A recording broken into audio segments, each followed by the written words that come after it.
Fa eo amin'izay ako ny fanendrena ny mpikambana eo anivon'ny gouvernemanta izay hatrany dia manantena fiaingana vaovao taorian'ny fanoloana ny mpikambana ao anatin'ny gouvernemanta ny mpandraraha ara-teokarena araka ny namboaran'ny Martin Rakotomanga filohan'ny fikambanana mpandraraha ara-tsosialy. Nilaza ny heviny mikasika ny fisian'ny ministeran'ny angovo sy solika ihany koa Andriamatoa Martin Rakotomanga.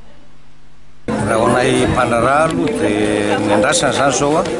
dia tsaratsara kokoa ny fandrosoana eto amintsika raha lafiny ekonomika andrasana ary anana ataoko hoe départ angakaingana kokoa angamba satria nanao ny gouvernemanta tao tsy hoe fa nasoasoana koa fa nanao izy fa mbola hitany misy zavatra mbola tsy ampy zany tao anatin'ny sortie de crise iny dia minosy manantena zay fa andray an'ilay tenateur atao amin'ny teny frantsay hoe vitesse de croisière amin'izay zany gouvernement. Tsara marihako fotsiny angamba anatin'ilay izy dia misy ny ataony hoe ministère ny ressources stratégiques miaraka amin'ny pétrole dia misy ny ministre ny énergie sy ny hydrocarbures zany hoe misasaka zavatra roa sasananky samihafa aloha zany ny pétrole zay mbola trandrahana zay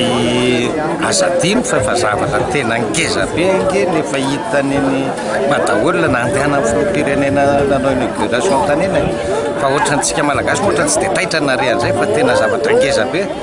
Maintenant il faudrait hoe mila mianatra antsika hoe aiza ho aiza zany no azotsika mba mi-exploiter an'iny ary zany mieritreritra fa anisan'ny zava-dehibe tokony ataon'ny gouvernement io zany satria ohatra fotsiny angeto efa nisy solution raha nanana problème ny jirama dia efa nisy solution avy any madaolona tamin'iny na dia tsy tena définitive fa zany zavatra zany efa mety hanampy antsika be da be. Dia ny ministère ray moa zany mazava ho azy ny hydrocarbures ho anay mpivarotra essence moa zany dia eo zany ny ministère mpiahanay efa nafaran'ny président tamin'ny république tamin'ny kabary tamin'ny farany taony reny na fampiarabana hoe foana ny subvention